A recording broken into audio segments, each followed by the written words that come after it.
Just three ordinary guys trying to understand the crazy world around them. We don't have all the answers, but we've got all the questions. You're listening to Just Add Bourbon with Jimmy, JD, and Brad. Welcome, everybody, to the Just Add Bourbon Podcast. I'm Jimmy Don Kerr. I'm Brad Broadus. And I'm JD Dameron. And it is another beautiful Sunday evening here in the hills of eastern Kentucky. And it is Super Bowl Sunday. Got the Super Bowl getting ready to start here in just a few minutes. And JD's Kansas City Chiefs and San Francisco 49ers are going to kick it off. And Brad, you know it's serious when you walk into JD's and he is in full garb. He has face paint on, his Patrick Mahomes jersey, full headgear. I thought I was walking into a Redskins house. No, Kansas City Chiefs, baby, are getting ready to play in the Super Bowl. Hey, I'll play around. Let's do this thing. So we got a little bit of a Super Bowl party going on here. We got JD's kids, Chase and Cole, here, and then Chase's buddy, Braden Jude, and then, of course, the three of us. And, guys, before we get into too much this week, we're going to have a lot of fun with this show. We're going to do a really kind of a Super Bowl-centric show. But, Brad, one of our guests on this show and a friend of ours had a new EP drop this week, and I think we wanted to give our boy Bobby James a shout-out. Absolutely, yeah. A friend of the show, Bobby James, had a new 4-song EP that was just released on Friday, and we just wanted to give him a shout out and congratulate him, and hopefully get some people to tune in and download it. You can find him on BobbyJamesMusic.net. You can download the tunes on iTunes, on Amazon, and I think pretty much anywhere that you can download music. But one thing we would like to do before we get going is actually play one of his new tunes on here and kind of give you a sneak peek. What's the name of the track that you're going to play? I Break Everything I Touch. Awesome. This is Bobby James.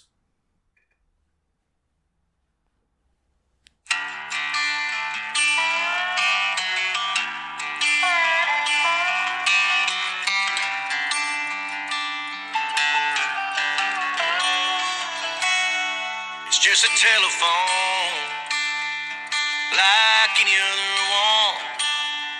But sometimes I wonder why I even turn it on. But now you might call, and I might pick up where I left off last night. I think I said too much.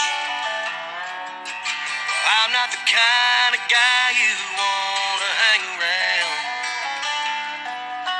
unless you just like the sound of things when they're breaking down.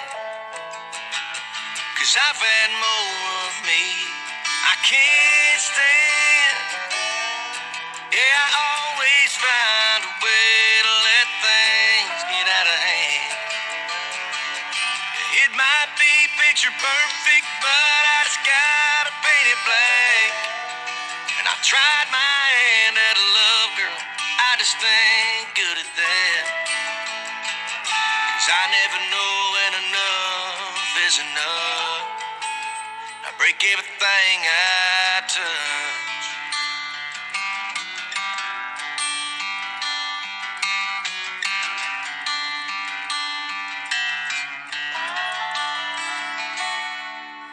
I don't know why I'm calling you this late. Well, I guess I just had something I just had to say. If you could only see the mess of me that I've made, there's no way in the world that you could look at me the same. Now, you might think I'm great and you like my smile. You best think twice before you answer this drunk dial. 'Cause I've had more of me I can't stand. Yeah, I always find a way to let things get out of hand. It might be picture perfect, but I just gotta paint it black. Tried my hand at a love, girl, I just ain't good at that. 'Cause I never know when is enough. I break everything I touch.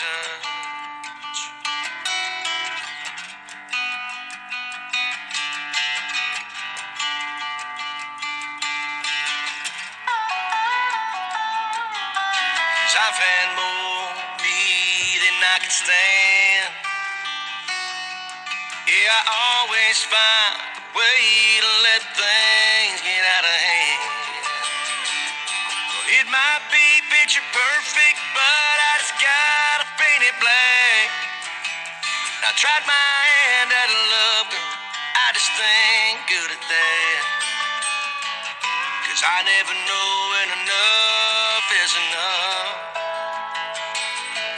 Yeah, baby, I might not look all that tough. Break everything I touch.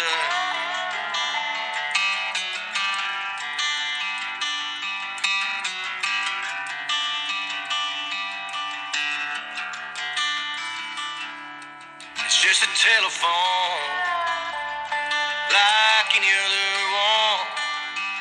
But sometimes I wonder why I even turn it on.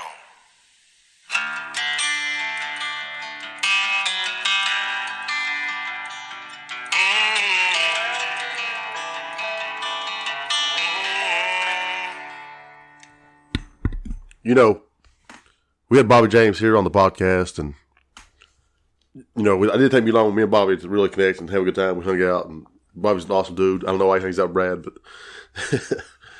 I guess he's down in Florida now, you know, promoting and doing some work and doing some gigs and stuff. And one of the things, man, that really stands out to Bobby, and you know, with a lot of country music, but especially the music that Bobby does, it's like, it's so relatable, man. You know, like, I think everybody has those feels, you know what I'm saying? Like, I'm a fan, man. Bobby, keep doing your thing, brother. And you guys that are out there listening, hit my boy Bobby up, follow him. Like, it's good stuff. Yeah, I know we've got a lot of listeners in Florida and Georgia, Alabama, a lot in that area, but he's actually in Florida right now. He's, I believe, in Central Florida, Southwest Florida, around Daytona, New Smyrna Beach, that area. So if anybody's in that area, check him out. I don't know the specific venues, but if you go to BobbyJamesMusic.net, he'll have his schedule on there. Yeah, that song's awesome, man. I mean, I'm like you, JD. That's the thing about Bobby's music is everybody you listen to that Break Everything I Touch, I feel like everybody at some point has probably felt that exact same way. And like, not only is he just a talented cat, like, he's just a good dude. You know what I'm saying? Who don't want to support a good dude? Like, yeah, Bobby James, I'm on board, man. Let's do it. Absolutely. So if you're listening to this podcast, go check out Bobby James. What'd you say again, Brad? At BobbyJamesMusic.net. It's BobbyJamesMusic.net. And he's got all his music on there. Got some cool merch. He might have the coolest trucker hats going right now. He does, for sure. They're really he does. Cool. He has some pretty sweet hats. So, all right, so that's Bobby James. Bobby, if you're listening, man, we still appreciate your support and wish you the best with this new album and your tour in Florida right now. So, sure. All right, guys, let's get into this. Now, this being a Super Bowl Sunday show, we're going to do some Super Bowl trivia throughout the show. Now, everybody can play. We're going to keep score. And if one of you youngins can beat one of us, we will let you exit the show. I just don't think, JD, that the youngins can take us. No chance. Look at they don't look Chase formidable. Chase just like, he's got that JD roll eye. Every time I say Donald Trump rules, how JD rolls his eye at me. Chase has that too. So it served me well over the years. So before we get into our topics this week, I think we break one out. Let's do it. You want to do one? I'm down. I actually had some fun doing this earlier today, trying to get some of the answers. So the first question. We'll go from your left, by the way. Yeah, go to my left. That's Cole first, then Brad. And these are our multiple choice, boys, so you'll be okay. Oh, man. All right. Question number 1. Who was the MVP of the first Super Bowl? All right, now your choices are Johnny Unitas. Oh, no. He wouldn't even in it. Joe Namath. No, he wouldn't in it either. Bart Starr. Yep. Or Lynn Dawson. Cole, would you like to go first, sir? No? Hey, no answer, Cole? Listen to me, man. I'm telling you. Bart Starr. It was Bart Starr. All right, so JD's Bart Starr. Brad, Bart Starr. Yeah. boys, are you going with Bart Starr? Or do you have a different answer? Those other guys wasn't even in the Super Bowl, just so you know. Yeah. I'll think about it. Yeah, I will. Everybody's Bart Starr. That is correct. Bart Starr was the MVP of the first 2 Super Bowls, regular season MVP in '96, and NFL Man of the Year, Professional Player of the Decade, and the first winner of the Byron White Award. He was the quarterback for the Green Bay Packers, just so you guys know. Yeah, so everybody has one. The questions will get harder as we go. So I think I should get bonus points for answer for everybody, but that's all right. All right, bro. We get it. Enough football. All right, so I have 2 big stories this week that I think have dominated the landscape of the media, and I want to discuss both of those.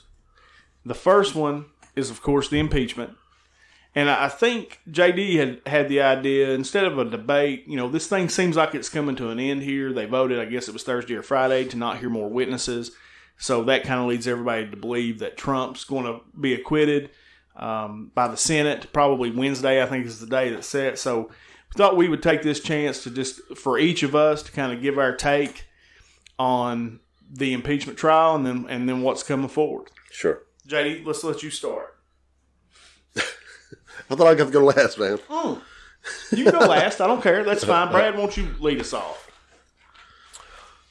Well, I don't think, even with a lot of debate that we've had, I think we did kind of agree that probably how it would end as far as, possibly an acquittal. I know we have completely different views on a lot of the other ones. So, I just kind of from the beginning, I've thought this was a thing that started in the intelligence agencies, and a lot of the people that were coming forward as whistleblowers were actual leakers trying to cover themselves. And a lot of this was actually to, kind of a deflect or a projection of a lot of the stuff that's been going on in Ukraine. But it looks like it's most likely that part of it's going to end this week.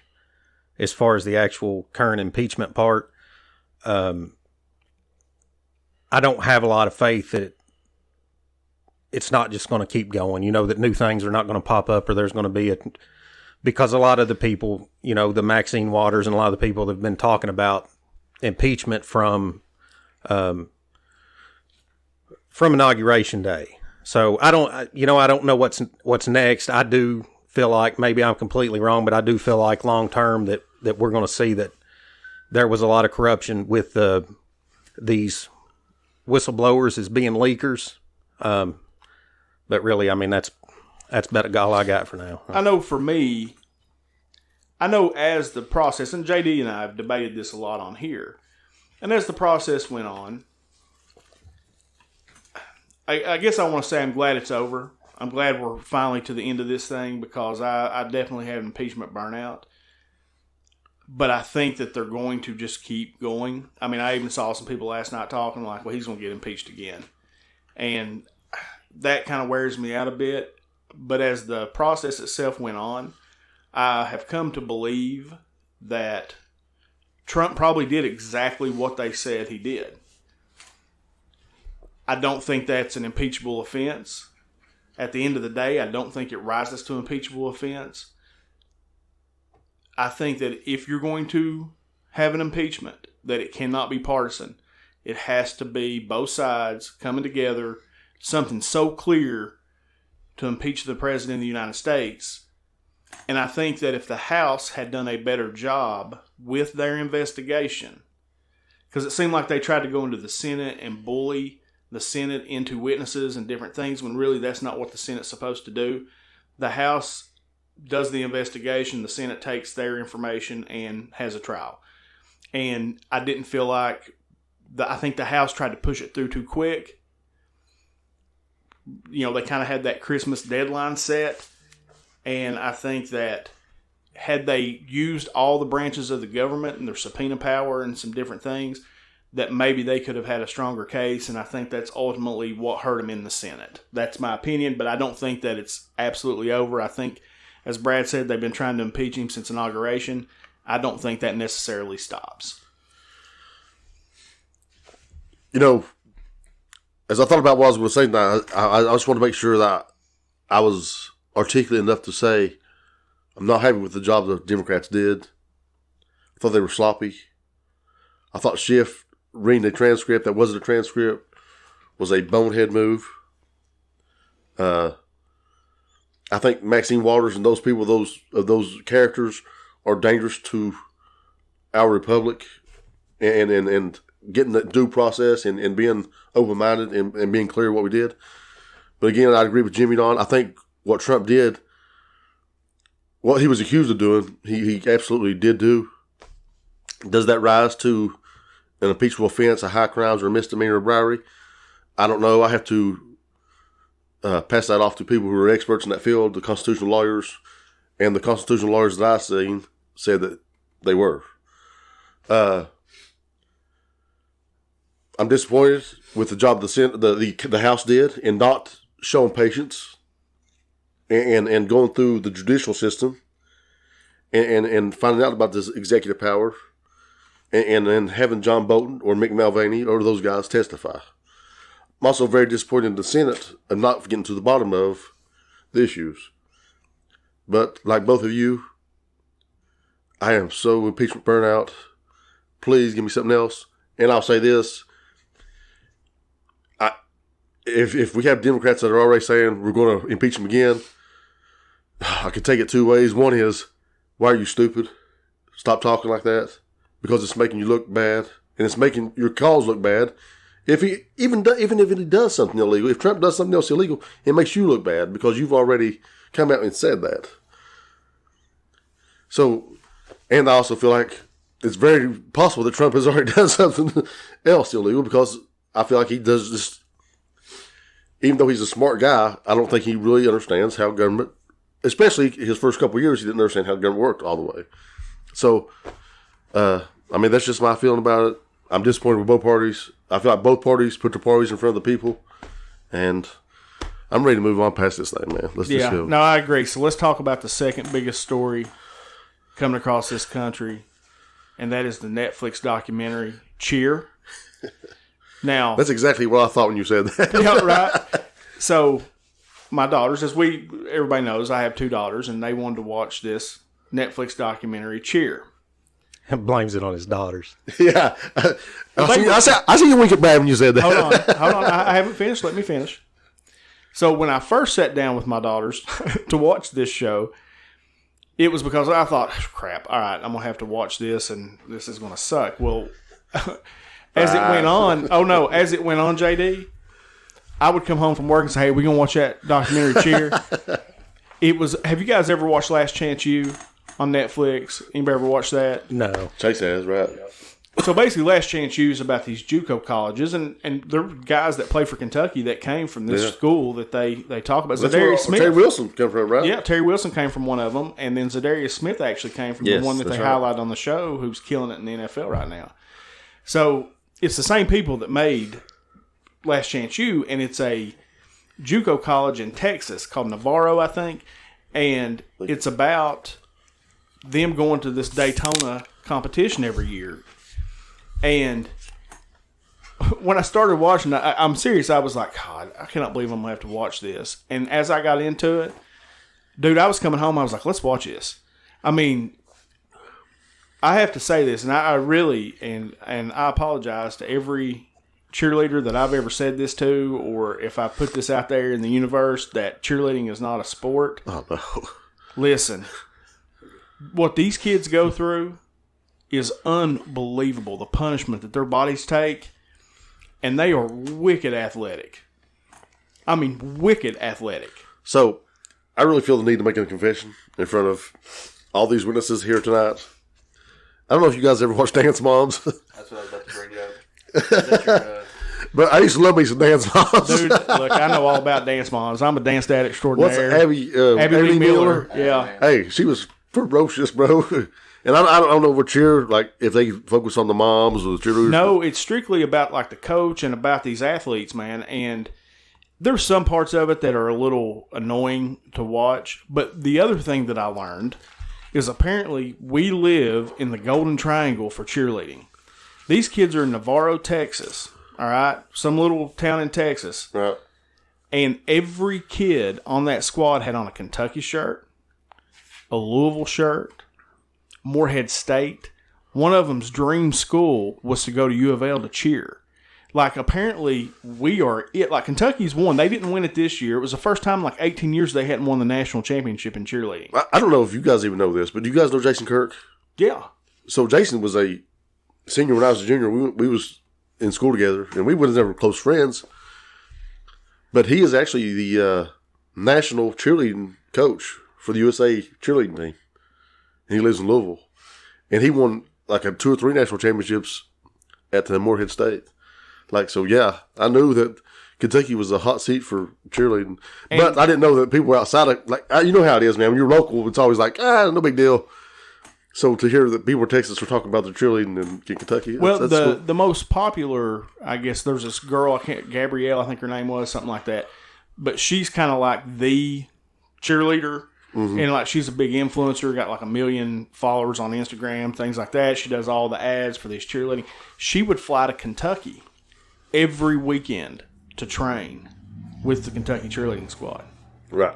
Wow. And she's like the cheerleader or whatever. But I mean, really, if you haven't watched it, everybody needs to go watch it. The documentary is really well done. And I guarantee if you watch it, you will come away thinking, my God, these kids, they are so athletic. It's insane. Oh, yeah. They do things that blow your mind. And then the punishment that these, especially the girls, the punishment that they take on their bodies, those crazy basket tosses. And right. One of them goes to the hospital and has her ribs pushed back in so that she can go compete. And I thought, JD and I have talked about this. I was like, man, it's like a football player, getting shot up or we're, going in and getting their shoulder popped back in place or something like that. That's what it's like. And their entire season, they perform one time. They compete one time for 2 minutes and 15 seconds. It's got to be perfect. And it's got to be perfect. It was insane. Like, I can't believe I'm on here telling you that. I love this. I'm really embarrassed for you. But I promise you, if you go watch it, because I'm not joking. It started out with me watching it with my kids, and if they hadn't been home to watch it, I'd have watched it by myself and then watched it again with them. That's how, it was that good. It was crazy. So that was the other story ravaging the country this week. So you mentioned Instagram, and I'm just going to throw it out there. Eric Beaudry, do you want to run our Instagram, man? Eric Beaudry needs to run our Instagram. I think we just hire him, right? There's no pay, Eric. But, the benefits are great. You get no pay and nobody cares what you do. yeah. Let's do something. Let's do something. There just needs to be a post on the Just Add Bourbon Instagram page. So, no, but I really did. We talked about the Aaron Hernandez documentary last week on Netflix, and then I just happened to watch that this week, and I thought, I got to tell these boys about this cheer documentary. It's crazy. Well, it's crazy. The other thing, Brad, that I wanted to talk about, I guess, from a news standpoint, was the coronavirus. And I think we talked on here last week. That guy.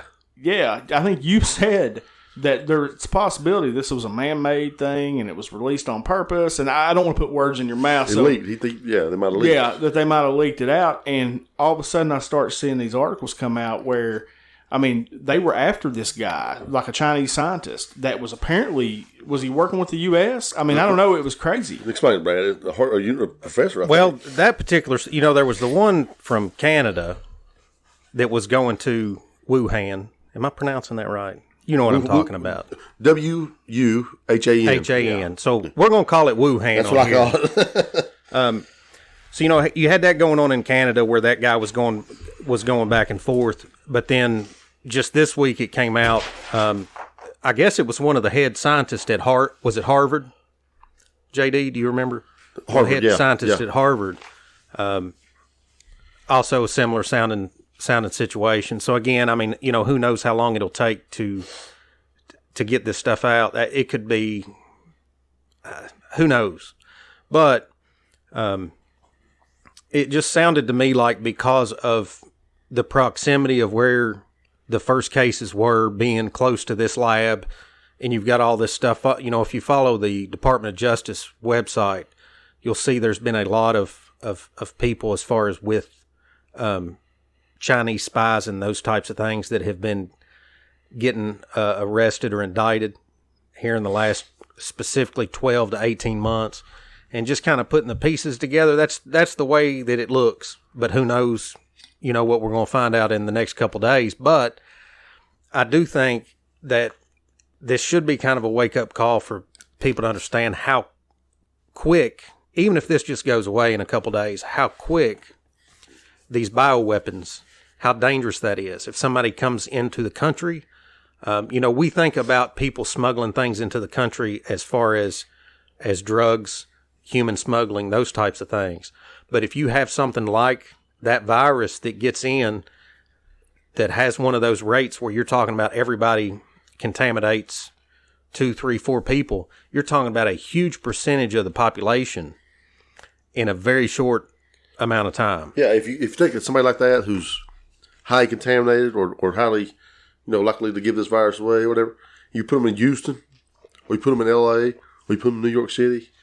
I mean, the people that could be affected by that, it's just innumerable, I would imagine.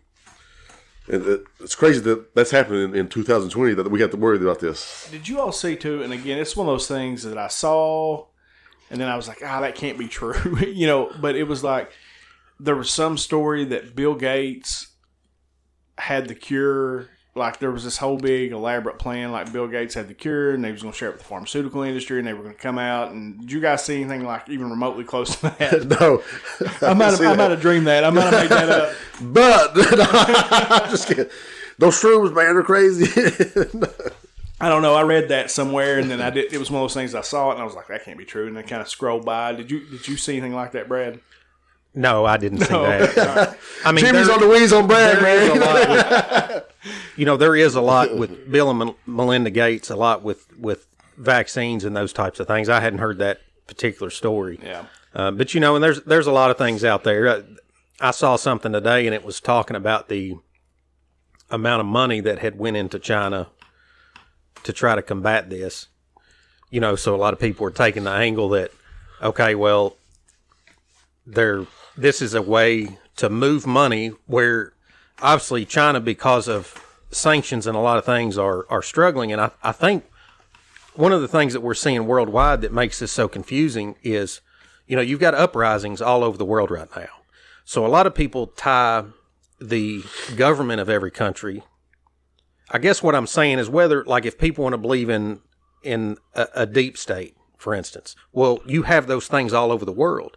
So just because you see something that comes from Saudi Arabia, well, is it the good faction or is it the bad faction? And you don't really know. So as they're having uprisings, they're going to have people from within that are basically trying to usurp the process of what they're trying to do.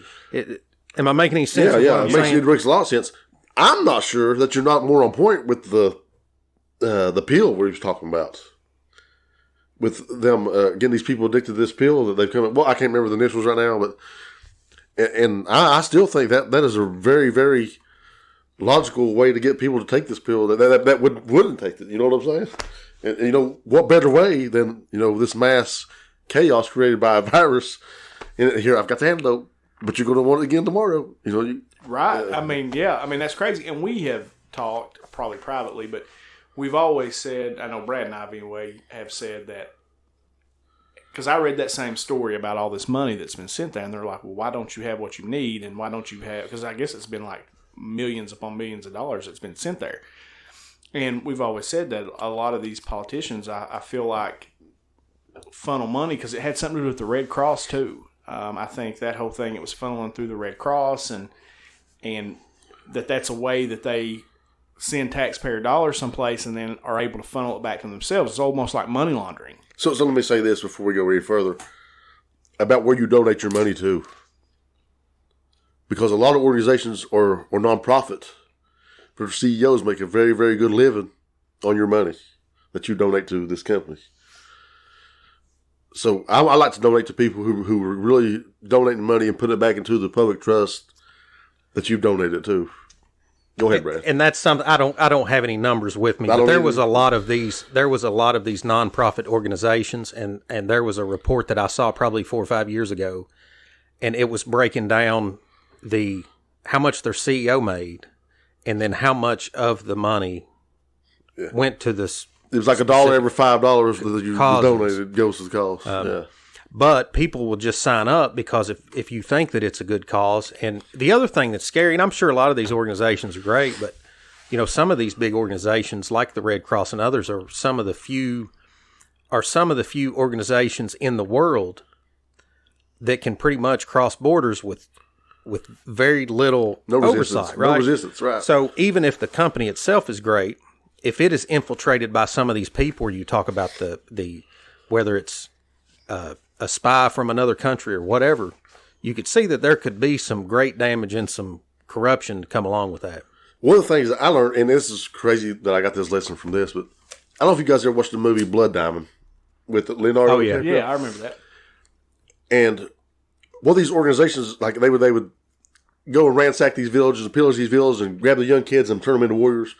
But one of the things they did was always name their organization something really religious fighters or freedom fighters.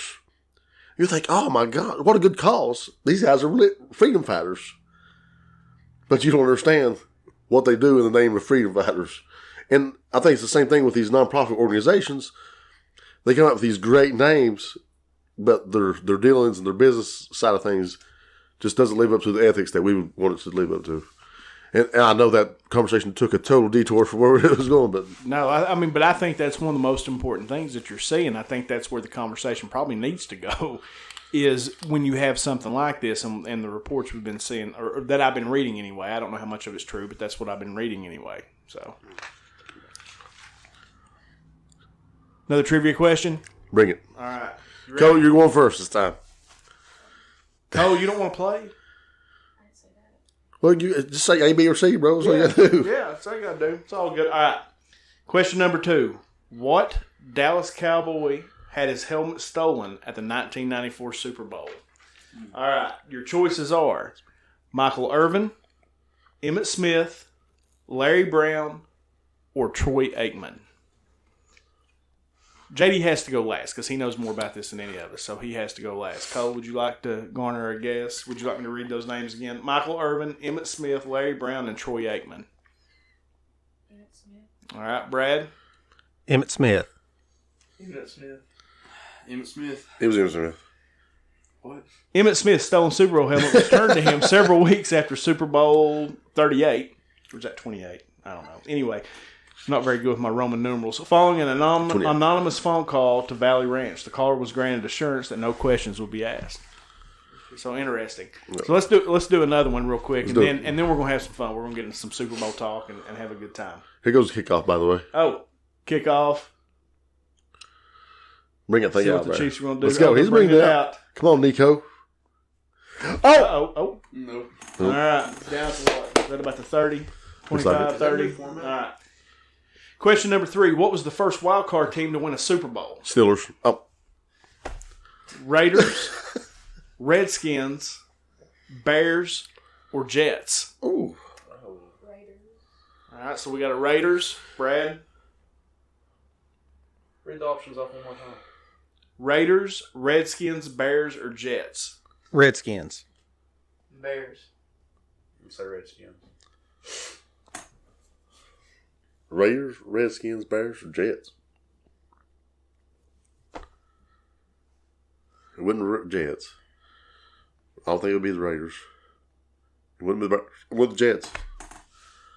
On January 25th, 1981, the Oakland Raiders defeated Philadelphia 27-10. Cole What takes year? the lead. On January 25th, 1981. Okay. Good job, That's Cole. Jack Squirek. That was Jack when he returned So to... what? Cole's got 3. Everybody else has 2. Vermeil was the head coach of the Eagles that year. Yeah. All right. So one of the most important things Stupid Co. No, about the Super Bowl is the Super Bowl party and the things that are necessary, the food that is necessary for a good Super Bowl party. So number 1 on that list to me is beer. All right? I mean, I don't know if that is a food group. Definitely is. Beer is a must at a good Super Bowl party. But I think number 2 for me would have to be chicken wings. Yep. Chicken wings is a must. So, Brad, when you're having a Super Bowl party, what kind of food do you like? You have to have chicken wings. And you have to have barbecued smokies. And me personally, I make my world famous sausage balls. JD? Those sound like winners to me, man. Like, I like it. I can really, maybe a cheese ball, throw a cheese ball in there. I can a little cheese ball with some crackers. But other than that, it's just about the game, about the people you're with, man. So I got a list, of course. And it won't work. And also, did I say beer? Yeah. You drink beer? What? Occasionally. So let me run through a few of these on this list here. There's 13, and let's just give a thumbs up, thumbs down for each one of these. First one on the list was buffalo chicken dip. I think that's a thumbs up. Everybody agree? Fumble! Oh, I got it back. I'm sorry. It's all right. Buffalo chicken dip, JD. What do you think that's a must to have at a Super Bowl party? I think that's a bonus. That's a good bonus. I think that's a definite way to go. 7 or 10 layer dip. Oh, I love me some 7-layer salad is what we call it. Brad, that thumbs up for you too. Yeah, absolutely. I mean, pig in a blankets or cocktail wieners. Take them or leave them. I can take or leave those. well, I already brought up the barbecue cocktail wings, so that was one of mine. Yeah, I found this one. No, this is the bread though, the cheese, right? Yeah, that's wrapped up pig in in a blanket. Yeah. The one I found interesting was tater tots. No. Tater tots? That's breakfast food, bro. What are you talking about? It says, is it really at a party without some fried spud variant? Certainly not one you want to attend. Tots are ideal vehicle for savory dipping sauces. I'm not feeling that. Sliders, that's a burger or a pork of some sort. I could get down with that. Deviled eggs, that goes well with the beer. Like, I can't think of any time a deviled egg is not convenient. Yeah, right. The deviled eggs are always good. And then nachos are always good. Chicken wings, of course, was next on the list. Pizza is always a good thing to go. We're probably not going to have much of a show because the Super Bowl is actually playing, and JD is totally focused in right now. I'm sorry. Oh, it's all right. It's been a long time coming, brother. That's right, baby. Since Super Bowl 1, right? Super Bowl 4. Super Bowl 4. Salsa, guacamole, queso, or hummus. Plain chips, vegetables. I don't know why anybody would bring a vegetable plate. Look, everybody in this room, if I have a Super Bowl party and you bring a vegetable plate to my Super Bowl party, Don't come back. Don't come back. Just leave. That's not even cool. All right, so those are Super Bowl foods, and I thought that might be fun to talk about. Now, there was one other thing I wanted to talk about before we got into this. It was again one of those things I watched with my daughters. But before we do that, another Super Bowl question. Let's see here. All right, what player holds the record for most rushing yards in a single Super Bowl? Marcus Allen, Timmy Smith, Emmitt Smith, or Franco Harris? Cole, you want to go on and guess?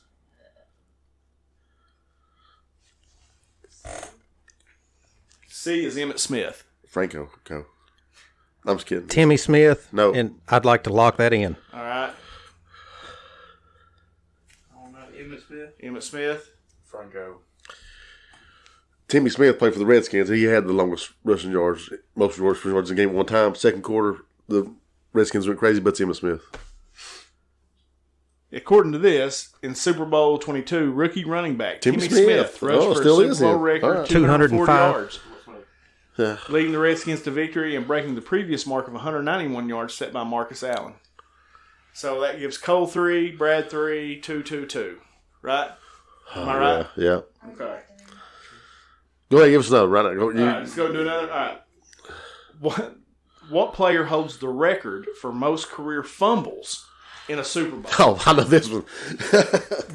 I already know this one. It's Roger Staubach. No. If I can get it without any multiple questions, I get Go ahead, a I'll give you a bonus. Thurman Thomas. All right, so here are the choices: Roger Staubach, Terry Bradshaw, Thurman Thomas, or Jim Kelly. Roger Staubach. All right. Same as him. All right. I'm going to say Thurman because you seem pretty confident. All right. Oh, I said Thurman Thomas. Thurman Thomas. That's what I said. I'm saying Roger Staubach with What'd you say, 5 Kev? fumbles in 4 games. Roger Staubach coughed up the ball 5 times in 4 Super Bowl appearances. Wow. Yep. All right, so Brad's on it, man. So what you didn't answer? So last week after the show, I went home, and Ashton was wanting to watch the Grammys, and I realized pretty quick Not only do I need to check my man card for liking the show Cheer, that I have absolutely no clue who anybody on the Grammys was. I had no clue.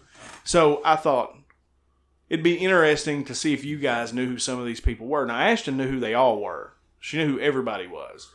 So now some of these we're going to know because they're, I guess the most popular. But for the record of the year, you had Bon Iver. No idea. No clue. I didn't know who Billie Eilish. I didn't know who that. Eilish, I mean, that's what I said. And apparently she won everything. We just got called boomers, by the way. Just so you know. We got called what? Boomers. What's that? Exactly. So boomers is like, the World War II children. yeah, Like my mom's, the boomers like, Oh, yeah. they're like, okay, boomer. Like, Yeah.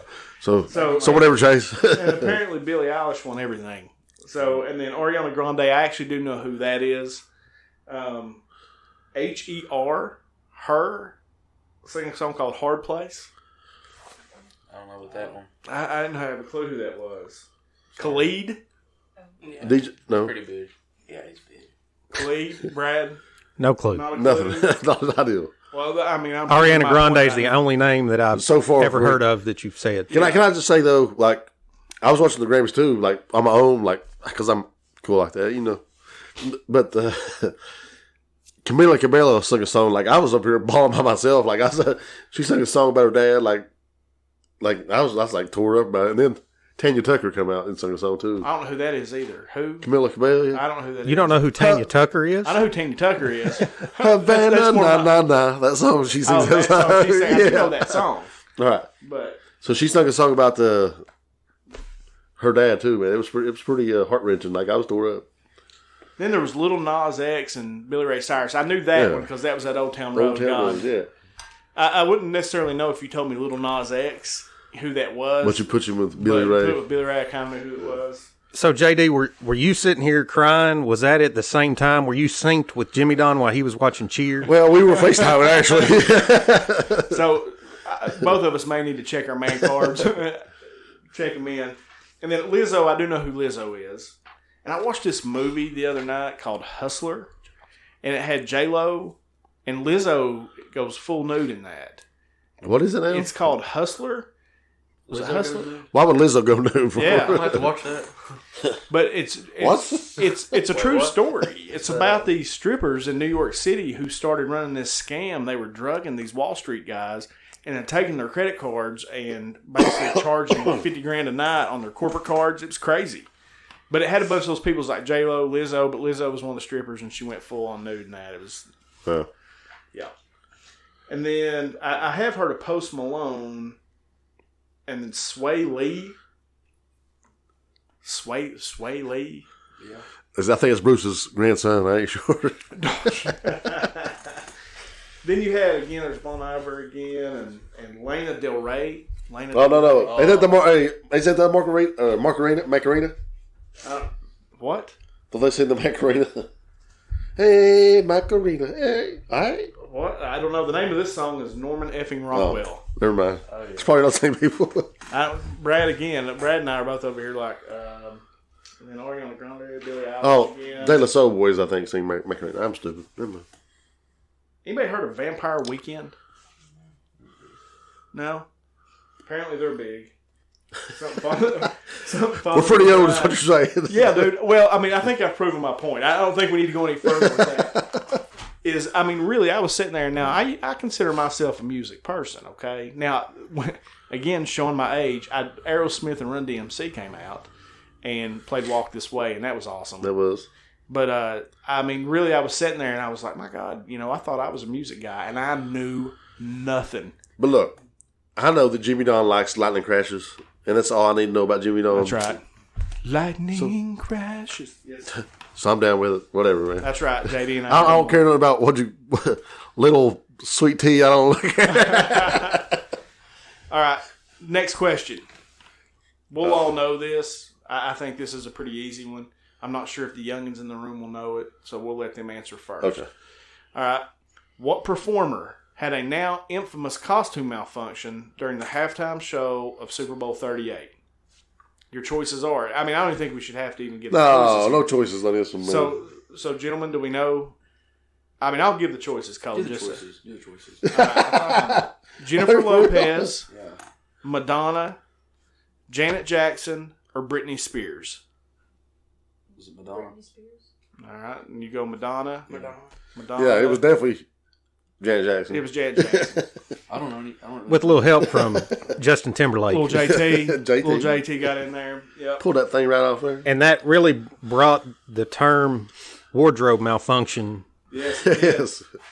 To the into the world. vocabulary. Like, it was disgusting if you want to know the truth about it. Thought this was an interesting question. Let's see if JD knows this one. All right. Who is the only player from a losing team to be awarded Super Bowl MVP? Ooh.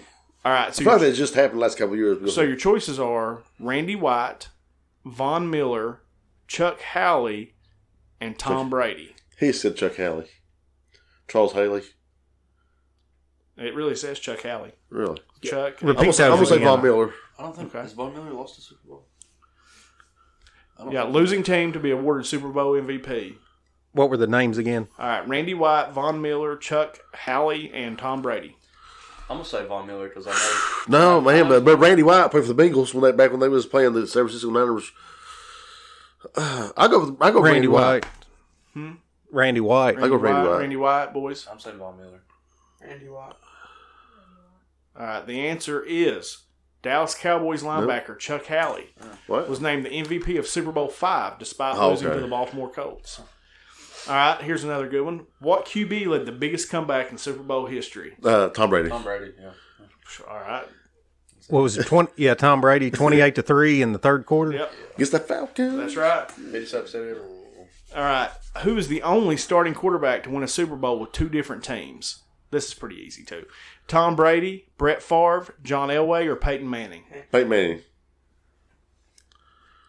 Peyton Manning. Yeah, man. All right, everybody gets a point.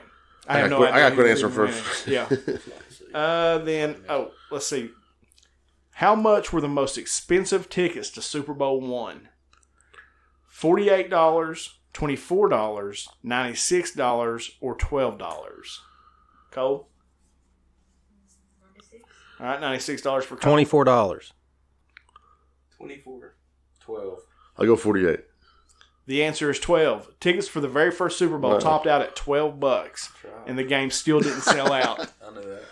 Now think about Didn't that. guess about that. It wasn't no guess at all. I wonder what the most expensive Super Bowl ticket this year is. Oh. Has anybody Probably heard? about $13. I mean, there's no way to know because of the scalping and stuff that's going on, but I'm sure it's well over $1,000. You know. Yeah. Oh, yeah. I mean, that's crazy. All right. Let's see here.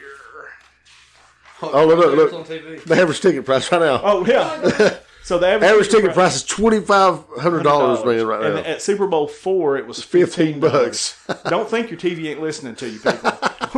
We're sitting here doing a podcast. I just asked that question, and it literally just popped up on the TV. Wow. That is kind of This is not a Samsung TV, which is so everybody knows. It's Russia. It's not good. All right, let's go with this one, and then let's jump in. Super Bowl's on, but I'm going to give JD the opportunity to kind of break this thing down for us. What was unusual about the coin flip before Super Bowl something? XLIV. Your choices are: it was shaped just like John Madden's head, it was from outer space, it was made of silly putty, or it contained a hologram. I'm going to say contain the hologram. All right. Hologram for Cole, Brad. I want to say it was shaped like Madden's head, but I think it's hologram. Shaped like Madden's head. All right, Chase. Silly putty. The answer is the coin toss featured a coin that had spent the previous 11 days orbiting the Earth on a NASA space mission. Wow. See? Yeah. Very cool. And this one, it took me a minute on this one. How fast was the quickest score in Super Bowl history? 26 seconds, 1 minute 15 seconds, 42 seconds, or 7 seconds? 7 seconds. And it was Stanford Jennings for Cincinnati Bengals. Had to be on a kickoff return. Kickoff return. Yeah. Stanford Jennings. All right, so in the Super Bowl, or did we all go with... 7 seconds, yeah. 7 7 seconds. Everybody's going 7 seconds. In Super Bowl, blah, blah, 16. Seahawks defense scored a safety on the first play from scrimmage just 7 seconds into the game. So that was the... So what about the Stanford Jennings kickoff? I don't know. Apparently that was before that. Or this is an old trivia list. Well, no, that would have been after that. But yeah. The Seahawks. Yeah. So, cool.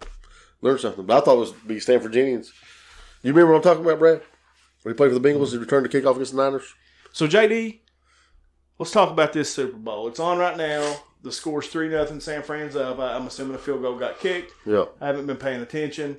But break this game down for us. Like, what do we, here's what I know. Here's as little as I know.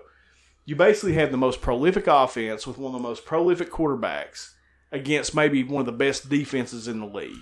Sure. That's exactly what you got. We got weapons all over the field. The Chiefs, offensively, are going to be able to really do a lot of things. The San Francisco 49ers can beat anybody because they play good defense, though, and they can run the ball. And so if it's a tight game and it stays close, Kansas City or San Francisco can win. If it's a blowout, Kansas City's going to win because they have the offensive firepower to do that. After watching San Francisco's first drive and them settling for a field goal, I feel really good about our chances. I don't like that we took the ball first because if you defer the second half, you can get an extra possession. And that's what we've done the last 2 games. But I'm feeling good. I think we're all right. What do you think, Brad? Yeah, I don't know. We doing score predictions here? Yeah, the line was -1 Chiefs. Yeah. So that's basically a pick'em game. Brad, I'll let you lead off. What's your prediction for this game?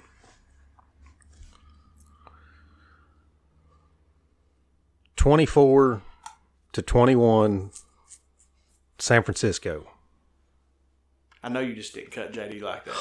That hurt. Hey, I'm actually rooting for the Chiefs with him, but you asked the score. You asked the score. Yeah. All right, so I thought about this a lot today.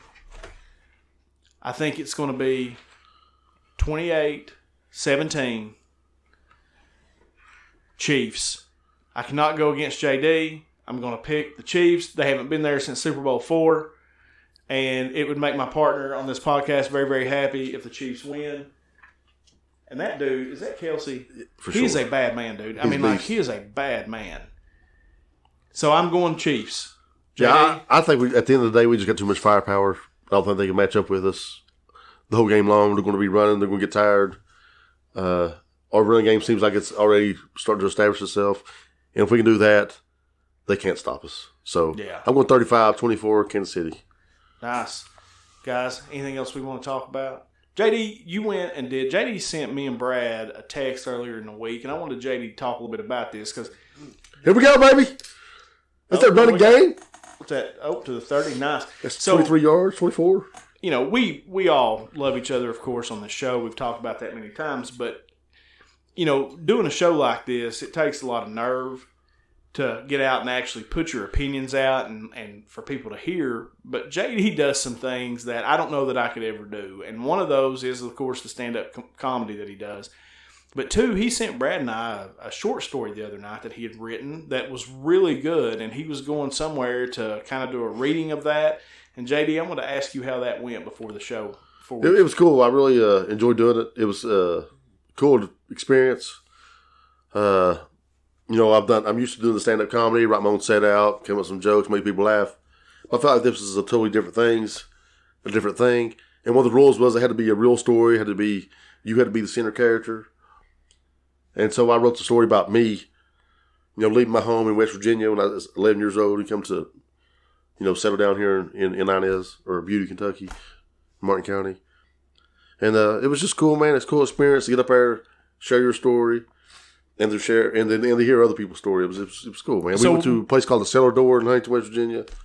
It was cool. So was it different than the stand-up comedy? I mean, was the the crowd was different. The tenor of the whole evening was different. It was a good experience. I'm definitely going to go back and do it again. I think. So I think, Brad, I think you would agree with this. Brad and I talk a lot about this with our own children. And for you guys not paying attention watching the Super Bowl, but it's to don't ever be afraid to put yourself out there like that and try something new, expand, make yourself uncomfortable.